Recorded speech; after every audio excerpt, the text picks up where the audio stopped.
Hello everyone, my name is Arnab Nigam and I have got the opportunity to participate in the HKISO Mini Experiment Round 2021. The topic for our experiment is how to deal with the COVID-19. It is a burning and highly relevant topic in the present context. For the last 1 to 1.5 years, every person has been fighting with their fears, diseases, and their own emotions. Survival is now the prime concern. So, to fight this pandemic, we must change our perspective of viewing it. To develop a positive attitude among this entire pandemic situation, we must know that mental health is even more important than physical health. And mental health can be developed by doing yoga, meditating, deep breathing, and having a balanced diet.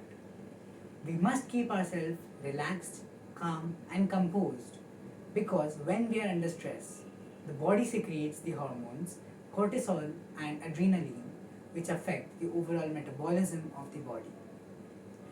Now, as we know that prevention is better than cure, so let us look at some of the precautions to be maintained for decreasing the spread of the coronavirus pandemic.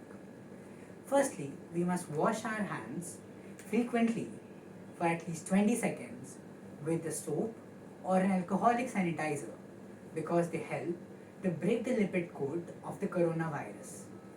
We must keep a safe distance of about 2 meters, which is approximately 6 feet, to prevent the spread.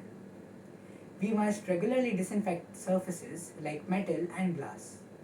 And we must also sanitize our hands frequently when we are out in the public places. We should avoid going to crowded places and most importantly, we must get vaccinated when our turn comes.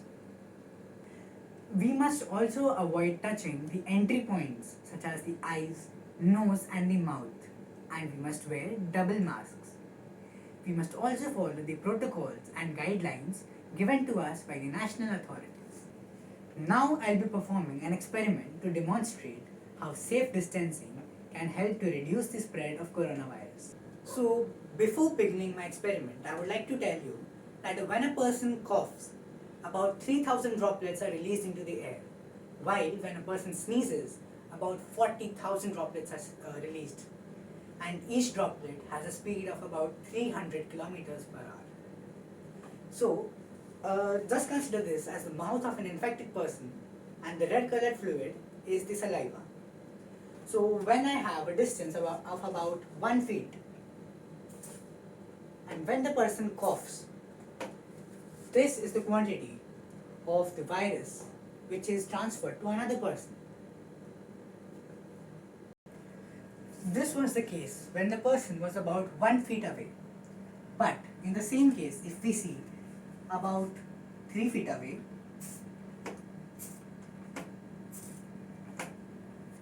it's visible that almost no droplets are there. So it significantly reduces the number of viruses transferred. So just to compare these two cases, this was the case when the distance was 1 feet and this was the case when the distance was 3 feet.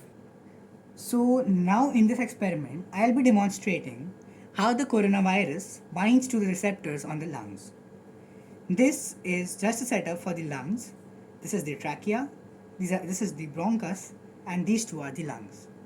On the lungs, these two spikes are known as the ACE2 cell receptors. And in my hand, I have a demonstration for the coronavirus, which consists of the spike proteins. Now, these spike proteins and these A2 cell receptors function as the lock and key mechanism. In the lock and key, the spike proteins get binded to the ACE2 cell receptors, and the cell RNA from the COVID virus gets transferred to the lungs. And when it gets into the capillaries which are present around the walls of the alveolus, it gets transferred to the entire human body.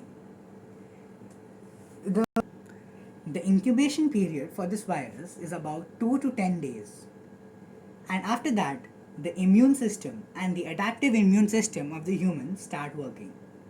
They produce the antibodies and macrophages which help in the phagocytosis of this virus. Due to this, we get fever, and fever develops a hostile environment for the virus. Also, a genomic code is developed in the antibodies which help prevents us from further COVID attack. Most importantly, we must be vigilant and take all the necessary steps to prevent the transmission of coronavirus. Thank you for watching the video. Be safe, take care.